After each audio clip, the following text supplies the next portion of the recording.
नमो तस्सा भगवतो अरहतो। नमो बुद्धाय। मैं तनुश्री कश्यप आप सभी का हार्दिक स्वागत करती हूँ हमारे विशेष कार्यक्रम धम्मदीप में। साथियों, कल के भाग में हमने चर्चा की तथागत बुद्ध और राजा बिंबिसार के भेंट, और साथ ही हमने चर्चा की राजा बिंबिसार द्वारा बुद्ध और संघ को दिए गए वेलुवन भेंट के बारे में। और इस श्रृंखला को आगे बढ़ाते हुए आज हम चर्चा करेंगे तथागत बुद्ध से सारीपुत्र और मौदगलयायन के भेंट के बारे में, और आगे की कुछ घटनाओं को हम विस्तारपूर्ण जानेंगे। इस विषय पर प्रकाश डालने के लिए हमारे मध्य उपस्थित हैं भंते कुशल सुमन जी। आपने बुद्ध दर्शन में उच्च शिक्षा प्राप्त की है तथा आप अनेक सम्मानों से अलंकृत होने के साथ साथ अनेक मंचों से बुद्धिज्म पर अपने विचार रख चुके हैं। तो हम स्वागत करते हैं भंते कुशल सुमन जी का। वंदामी भंते जी, आपका इस कार्यक्रम धम्मदीप में बहुत बहुत स्वागत। हमारे दर्शक जिज्ञासाओं के रूप में बहुत से प्रश्न व सुझाव हमें निरंतर भेज रहे हैं, और कुछ चयनित प्रश्न आज मैं आपके सामने रख रही हूँ। मेरा पहला प्रश्न यह है कि राजा बिंबिसार के बाल्यकाल के दौरान की गई 5 आकांक्षाओं पर आप पुनः प्रकाश डालें। नमो तस्सा भगवतो अरहतो सम्मा सम्बुद्धस्स। नमो तस्सा भगवतो अरहतो सम्मा सम्बुद्धस्स। नमो तस्सा भगवतो अरहतो सम्मा सम्बुद्धस्स। सर्वप्रथम मेरे आचार्य श्री के पुण्य चरणों को कोटि कोटि नमन। फिर मेरे उपाध्याय भंते के पुण्य चरणों को कोटि कोटि नमन। धन्यवाद आपका तनुश्री जी। एक दर्शक द्वारा प्रश्न पूछा गया है राजा बिंबिसार के युवा अवस्था के दौरान 5 प्रकार की गई आकांक्षाओं के बारे में। तो इससे पहले की कहानी ये है, जब तथागत बुद्ध देशना दे रहे थे राजा बिंबिसार को और उनके साथ मौजूद 1,20,000 ब्राह्मणों को, और ये देशना सुनने के बाद राजा बिंबिसार श्रोतापन बन जाते हैं। श्रोतापन बनने के बाद वे इस प्रकार तथागत से कहते हैं, तथागत, जब मैं युवा था, मैं जब बाल्यावस्था में था, तो मेरी 5 आकांक्षाएं इस प्रकार थी।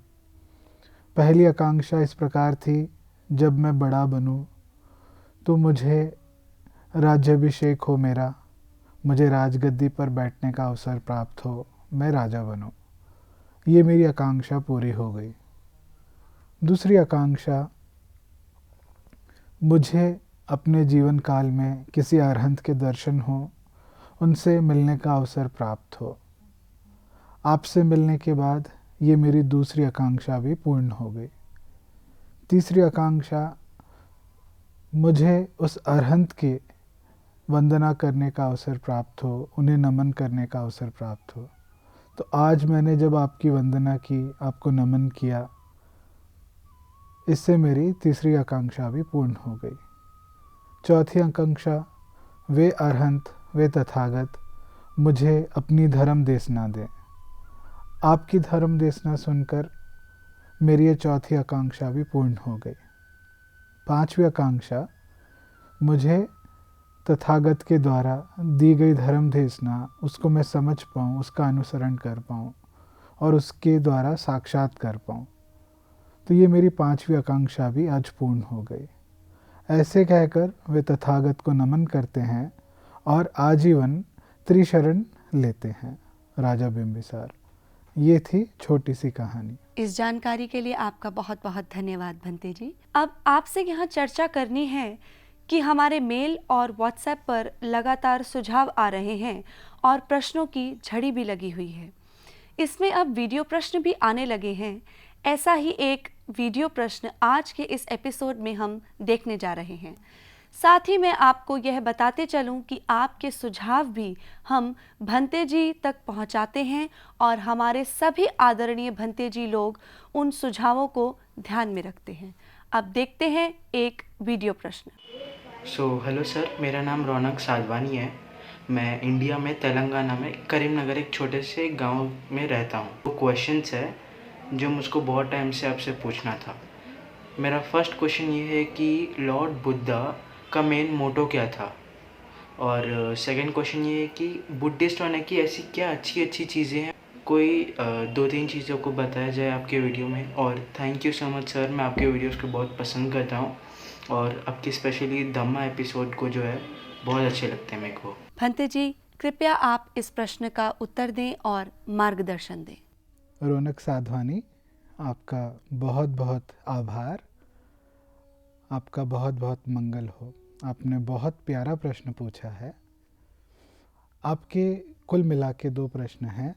एक, भगवान बुद्ध के शिक्षाओं का उद्देश्य क्या था, या भगवान बुद्ध का उद्देश्य क्या था, उनका मोटो क्या था।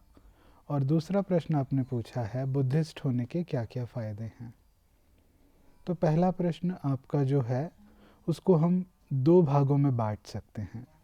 भगवान बुद्ध के टीचिंग्स का मोटो क्या है, या नहीं तो भगवान बुद्ध का मोटो क्या था। ये एक तो भाग ये हुआ आंतरिक। तो बुद्ध ने जो भी टीचिंग्स अपने जीवन में दी, जो भी शिक्षाएं अपनी लोगों से बांटी, उसका एक आंतरिक उद्देश्य ये था कि भगवान बुद्ध के दिए हुए शिक्षा का अनुसरण करते करते लोग अरहंत बने, अपने दुखों के भव चक्र से बाहर निकले। ये हुआ एक आंतरिक भाग। बाह्य पक्ष बुद्ध के टीचिंग्स का ये है कि समाज में शांति फैले, लोगों में एकता आए, समाज में समता, इक्वालिटी आए। बुद्ध ने अपने जीवन काल में युद्ध को हमेशा अपोज किया, बदले में मैत्री, करुणा, इसका ही प्रचार किया। समाज में अगर कोई विषमता होती, अगर कोई त्रुटियां होती, तो उसको भी वे सुधार करने का निरंतर उन्होंने प्रयास किया। ये हुआ आपके प्रश्न का पहला जवाब। अब आपका जो दूसरा प्रश्न है, दूसरे प्रश्न में आपने पूछा कि बुद्धिस्ट होने के फ़ायदे क्या हैं, बेनिफिट्स क्या हैं। तो छोटे बच्चे, मैं आपको बतला दूं, बुद्ध ने कभी कोई रिलीजन की इस्टेब्लिशमेंट नहीं की। उन्होंने किसी धर्म का स्थापना नहीं किया। ये सिर्फ बुद्ध ने ही नहीं, प्राचीन काल में जितने भी महापुरुष थे, जैसे कि महावीर थे, जिनको आज हम मानते हैं कि वे जैन परंपरा के संस्थापक थे। उसके अलावा हम जानते हैं सिख धर्म को, हम जानते हैं क्रिश्चियनिटी को, इस्लाम को, जितने भी रिलीजन्स हैं इनके फाउंडर्स हैं। इन्होंने कोई एक रिलीजन की इस्टेब्लिशमेंट नहीं की। ख़ास करके भारतीय धर्मों की हम बात करें तो एक रिलीजन को, जैसे कि एक परंपरा है, इसको रिलीजन का टैग लगाया ब्रिटिश ने। जब ब्रिटिश इंडिया में थे तो उन्होंने हमारी संस्कृति को समझने के लिए लेबल करना शुरू किया, और बौद्ध परंपरा को बुद्धिस्ट करके लेबल किया, हिंदू परंपरा को हिंदू किया, वैसे ही जैन करके लेबल किया, सिख करके लेबल किया। ये उनकी समझ के लिए।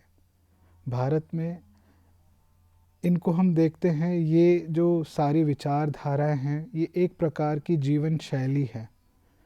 किसी व्यक्ति को अगर पसंद आए तो वे बुद्ध के मार्ग पर चलकर अपने जीवन को शांत और समन्वय बना सकता है, शांति में रह सकता है।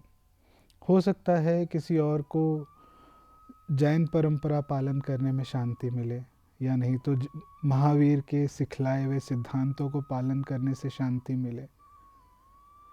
मोटा मोटा अगर कोई व्यक्ति मान लेते हैं बुद्ध के बतलाए हुए मार्ग पे चलता है, उसकी शिक्षा का अनुसरण करता है, तो उसे दो प्रकार के लाभ हो सकते हैं, एक लौकिक लाभ और एक पारलौकिक।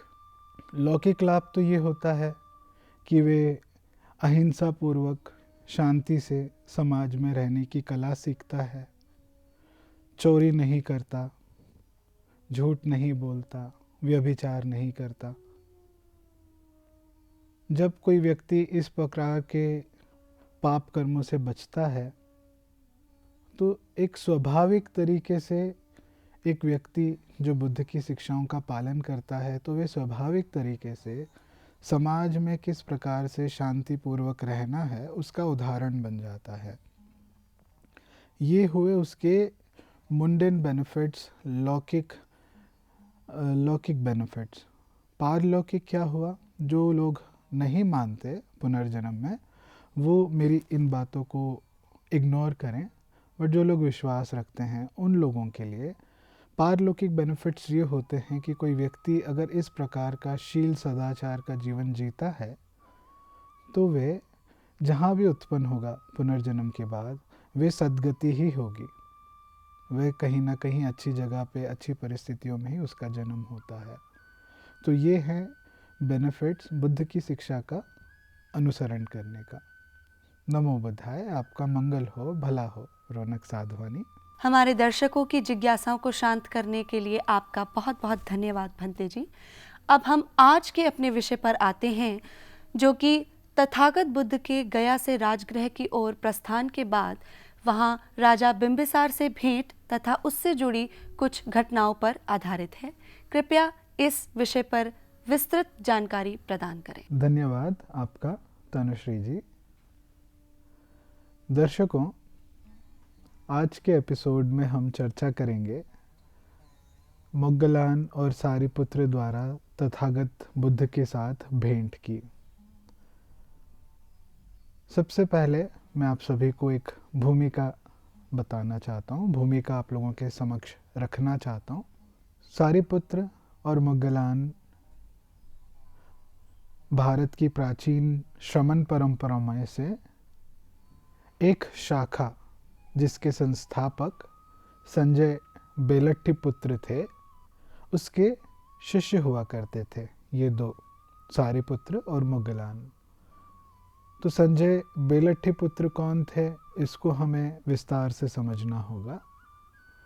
संजय बेलट्टीपुत्र एक प्रकार के घुमक्कड़ परंपराओं के संस्थापक थे, जिसे हम रमता जोगी कहते हैं। इनके अलावा भारत में कई और प्राचीन श्रमण परंपराएं हुआ करती थी, जिनके अलग अलग संस्थापक उस समय थे।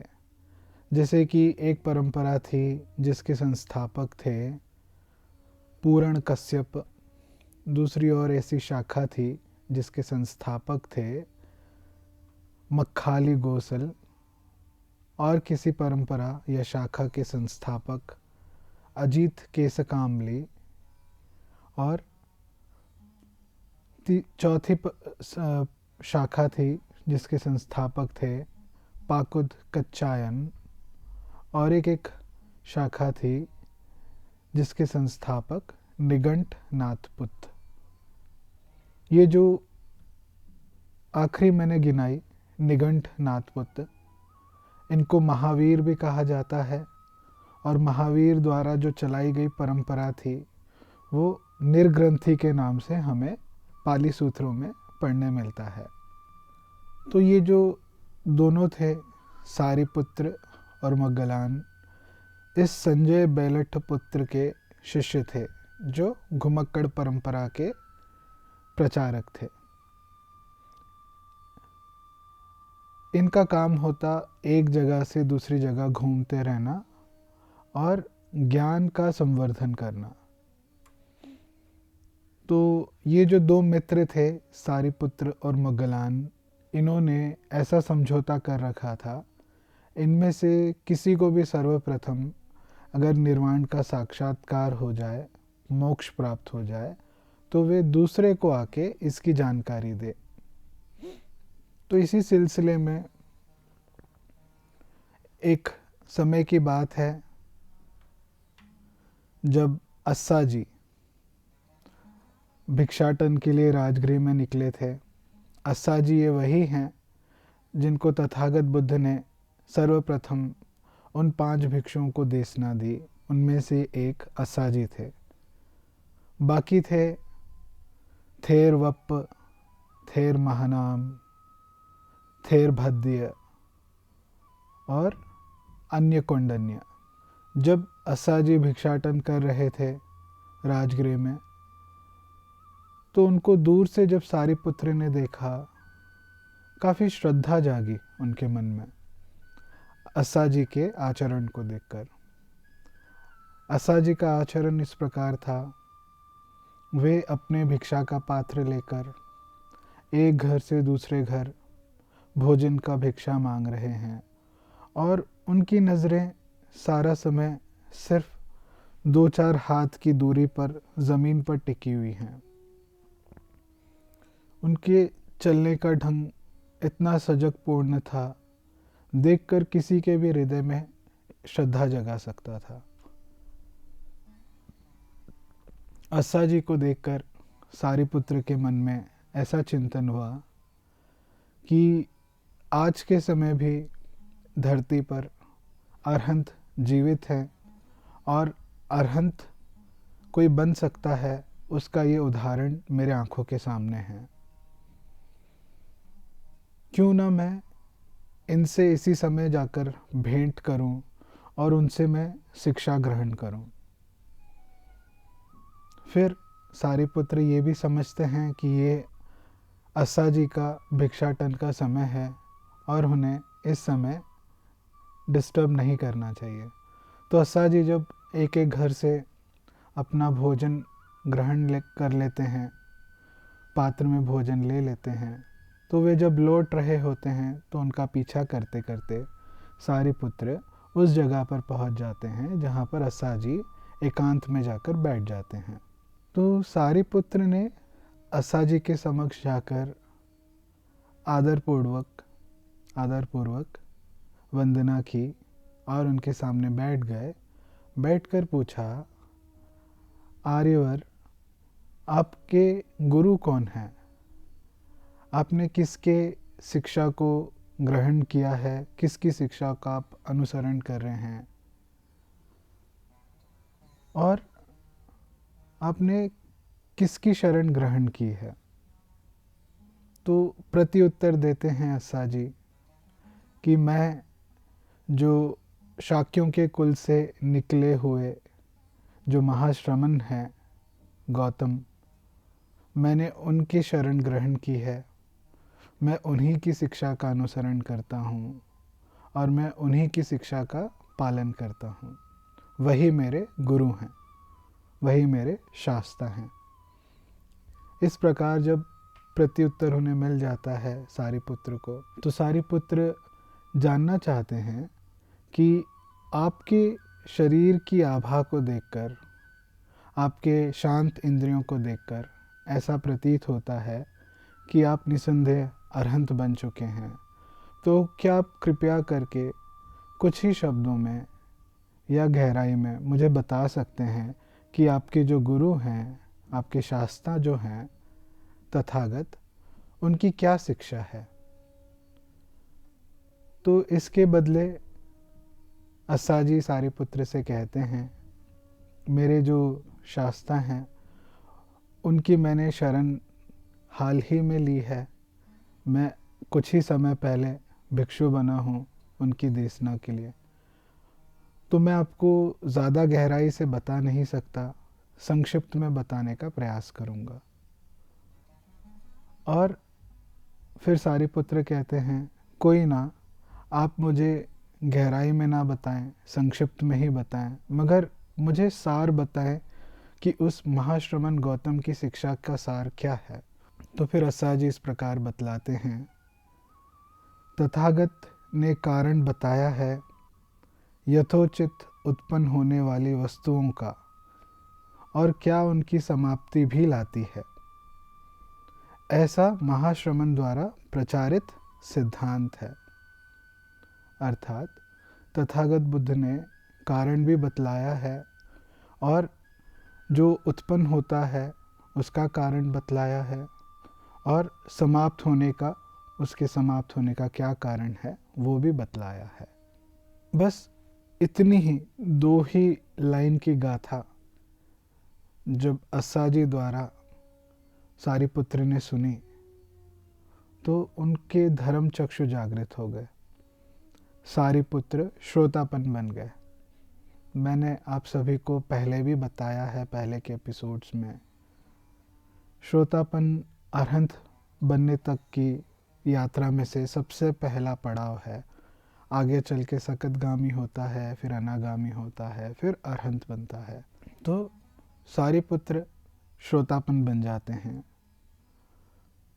और दर्शन कर लेते हैं अनिच्छा वत संखारा उपादवयो धम्मिनो। जितने भी संस्कार हैं, धर्म हैं, धर्म का अर्थ ये नहीं जो हम आज के भारत की भाषा में समझते हैं। जितने भी संस्कार हैं जो उत्पन्न होते हैं वे देर सवेर नष्ट हो जाते हैं। अनिच्छा वत संखारा उपादवयो धम्मिनो। तो वे सारिपुत्र जब श्रोतापन बन जाते हैं तो वे लौट आते हैं मोगलान के पास, क्योंकि मोगलान से उनका पहले से समझौता हो रखा था कि दोनों में जो कोई पहले भी निर्वाण का साक्षात्कार करेगा दूसरे को आकर उसकी जानकारी देगा। तो जब लौट आते हैं मोगलान के पास तो मोगलान देखते हैं सारिपुत्र के इंद्रियां शांत हैं, शरीर का रंग निखर चुका है और आभा काफ़ी शांत प्रतीत हो रही थी। तो मोगलान ने पूछा सारिपुत्र से, मित्र तुम्हें देख के ऐसे लगता है कि तुमने ज़रूर निर्वाण का साक्षात्कार कर लिया है। तो सारिपुत्र प्रति उत्तर देते हैं, जवाब देते हैं, कहते हैं हाँ, मैंने चख लिया है ऐसा रास्ता जो निर्वाण तक ज़रूर लेके जा सकता है। और फिर सारिपुत्र ने सारी वारदात मोगलान को बताई कि किस प्रकार वे अस्साजी से मिले और अस्साजी से उनकी भेंट हुई, और प्रत्युत्तर में अस्साजी ने उन्हें संक्षिप्त में श्रमण गौतम द्वारा, तथागत बुद्ध द्वारा दिव्य देशना को संक्षिप्त में बतलाया। और वही 2 लाइन की गाथा सारिपुत्र ने मोगलान से बताई। जितने भी संस्कार हैं वे उदय होते हैं, देर सवेर नष्ट हो जाते हैं। ये 2 लाइन की गाथा सुनकर, सारिपुत्र के द्वारा 2 लाइन की गाथा सुनकर मोगलान भी श्रोतापन बन जाते हैं। अब जब ये दोनों श्रोतापन बन गए तो मोगलान ने सारिपुत्र से कहा, आओ मित्र, हम दोनों उस तथागत, उस श्रमण गौतम की शरण जाते हैं। वही हमारे सही मायने में गुरु हैं, शास्ता हैं। सारिपुत्र मोगलान से कहते हैं, नहीं, हमारे यहाँ पर हमारे भरोसे 250 जो शिष्य हैं संजय बेलट्ठी पुत्र के, वे हम पे आश्रित हैं। अगर हम उन्हें बिना बताए यहाँ से चले गए तो वे बेसहारा हो जाएंगे। हमें सर्वप्रथम जाकर उनको सूचना देनी चाहिए, जानकारी देनी चाहिए। तो सारिपुत्र और मोगलान दोनों मिलकर ये जो संजय बेलट्ठी पुत्र के 250 शिष्य थे उनके पास जाते हैं, उनसे बताते हैं कि हमने आज से तथागत बुद्ध को हमारा शास्ता, हमारा गुरु स्वीकार कर लिया है और हम उनकी शरण लेने जा रहे हैं। तो आप लोगों को जैसे ठीक लगे आप वैसे करें। तो ये जो 250 शिष्य थे संजय बेलट्ठी पुत्र के, उन्होंने बताया, उन्होंने प्रत्युत्तर दिया, उन्होंने जवाब दिया सारिपुत्र से, कहा कि अगर आप चले जाएंगे तो आप लोगों के बिना हम यहाँ पर रह के क्या करेंगे। हम भी आपके साथ आना चाहते हैं और आपके साथ हम भी तथागत की शरण लेना चाहते हैं। तो जब ये आपस में इन लोगों के बीच में ये निर्णय ले लिया गया तो ये 250 शिष्य साथ ही सारिपुत्र और मोगलान जाते हैं सर्वप्रथम संजय बेलट्ठी पुत्र को इसकी सूचना देने। तो संजय बेलट्ठी पुत्र काफ़ी निराश होते हैं, हताश होते हैं और वे सारिपुत्र से मुगलान से बार बार अनुग्रह करते हैं कि वे संजय बेलट्ठी पुत्र को छोड़कर ना जाएं।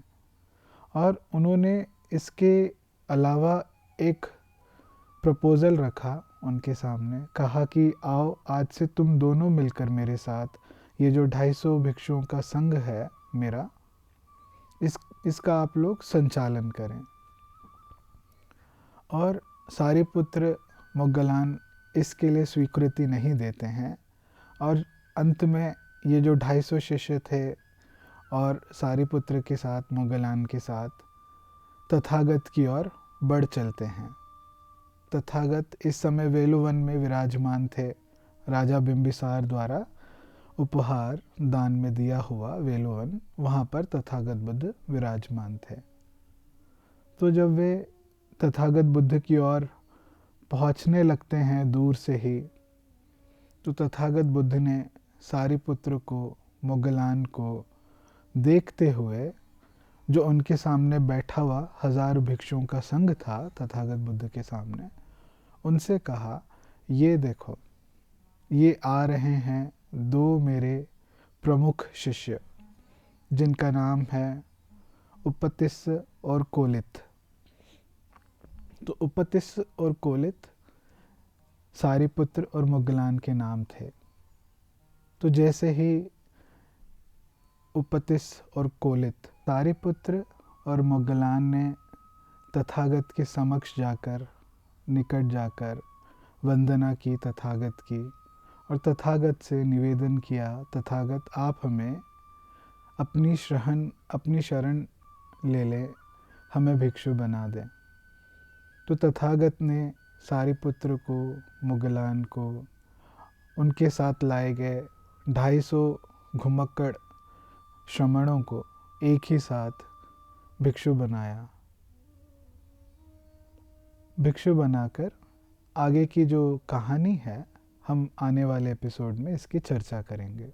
इस ज्ञानवर्धक जानकारी के लिए आपका बहुत बहुत धन्यवाद भंते जी। भवतु सब मंगलम, भवतु सब मंगलम, भवतु सब मंगलम। सबका भला हो, सबका मंगल हो, सबका कल्याण हो।